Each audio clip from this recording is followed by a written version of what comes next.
salaamaaleykum waaw man Pape Diankha laa tudd nekk société civile fii ci Fatick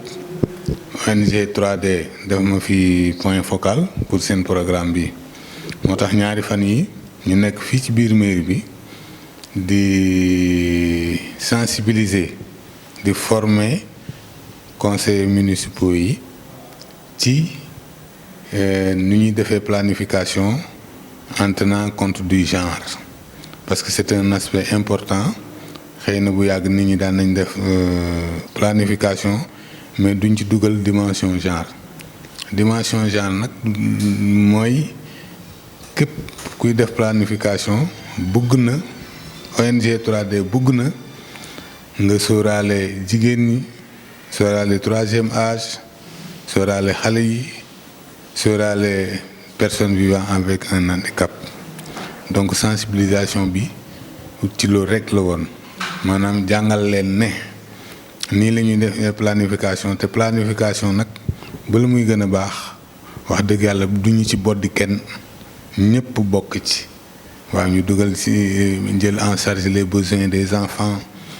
des personnes vivant avec les handicaps des femmes des personnes vulnérables des troisième âge et tout loolu mooy planification bu nga xam ne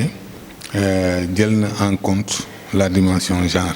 formation bi ci loolu la maanaam résultat attendu bi mooy ñoom ñi suñu dematee ci yu mel noonu di fa intervenir parce que borom baat lañ borom décision lañ donc à chaque fois suñ koy def ñu jéem a jël en charge la dimension genre donc c'était ça l'objectif de cette réunion pour 2 jours. Je voudrais dire simplement que je suis le point focal de l'ONG 3D ici à Fatick. Ces 2 jours, les 23 et 24, nous avons tenu ici une session de formation sur la planification tenant compte du genre. Voilà, donc les conseils municipaux, 25, ont reçu cette formation, cette sensibilisation. L'objectif est que demain, devant, comme ils sont des décideurs, ils siègent, ils participent à chaque fois qu'ils ont l'occasion de tenir compte de la dimension genre, c'est-à-dire dans toute planification, prendre en charge les enfants, prendre en charge les femmes, les personnes vulnérables, les personnes vivant en handicap, les jeunes, les troisième âge et tout. Ne pas faire de discrimination, ne pas oublier des secteurs extrêmement importants. Donc c'est ça qui est une politique globale, disons, qu'ils cherchent. Donc on le veut partout. Donc on accompagne certaines communes pour justement faire une telle planification. Vraiment, et associer tout le monde, ne pas faire une discrimination du tout. Voilà. Peut-être que certains n'y pensaient pas. C'est pourquoi cette formation a été utile. Que maintenant, on les a bien sensibilisés, de sorte que maintenant, je crois qu'à chaque occasion, ils penseront à la dimension genre dans toute programmation. Voilà, merci beaucoup. Assalamu alaikum mbokk waa Fatick. maa ngi leen di nuyu yéen ñëpp kenn ku ci nekk ci turam ak santam di leen ziyaara di sant ñëpp di ñaanal ñëpp jàmm di wax ne nag tey dañu amoon benn lël fii ci mairie Fatick lël bi nag ONG 3D ñooñu ko jagleloon ànd ci nag ak seen point focal bi monsieur Diankha mu nekk lël bu am solo thème bi nag nekkoon renforcement des capacités des collectivités territoriales sur les outils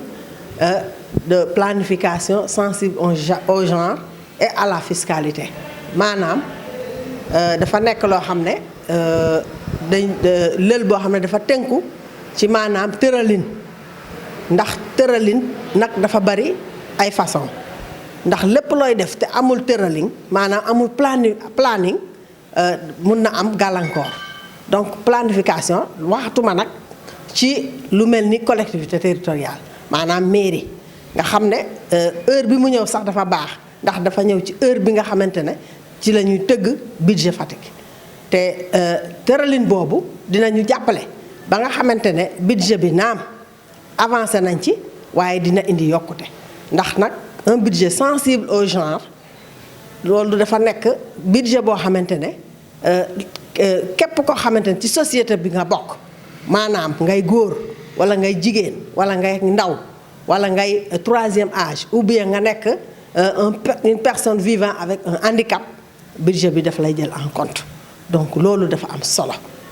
bu ko defee nag plan de développement communal aussi nekk loo xam ne benn outil boo xamante ne collectivité territoriale bu nekk da nga ko soxla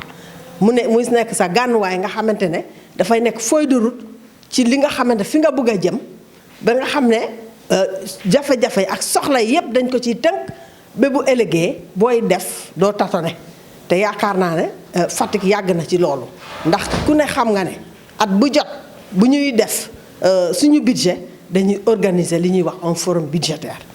te forum boobu dañuy invité képp koo xam ne acteur nga muy population bi muy ONG yi fi nekk muy OCB yi muy service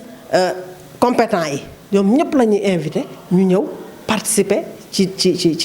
xalaat bi bu ko defee xalaat yooyu nag la fay tukkee ci xalaat yi ci jafe-jafe yi ci bëgg-bëgg askan wi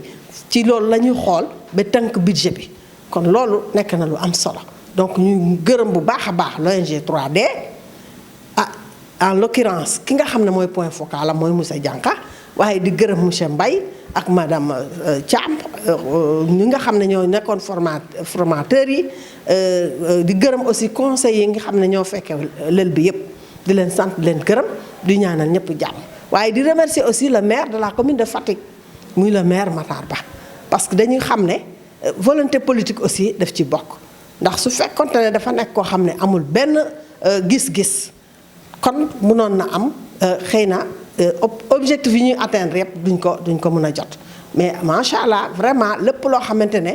sumb nañ ko rek pour lu jëmale dëkk bi kanam mu sóob ci loxoom te loolu man mën naa ko wax parce que j'en suis témoin donc ñuy gërëm ñëpp di sant waaye di remercier aussi son excellence le président Macky Sall bi nga xam ne boo xoolee ci plan Sénégal émergent non dafa jël collectivité territoriale teg leen ci kanam ndax xam na ne développement réew ndaxte dañu ne béy ci say oom réew mi mënul développé wu te collectivité territoriale yi maanaam communes yi développé wuñu kon développement dafay jóge ci ñun yéeg ci kaw waaye bu kenn xalaat ne développement ci kaw lay jóge wàcc ci suuf donc on a intérêt à unir nos forces nekk benn bokk xalaat liggéey gën a yokk ci li nga xamante ne moo fi nekk ndax nag président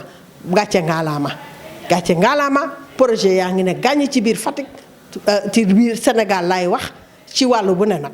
ci wàllu bu ne du secteur boo jël rek wax dëgg yàlla macha allah li ci nekk xëy na dinañ am occasion pour wax ko donc maa ngi sant ñëpp di gërëm ñëpp wasalaam.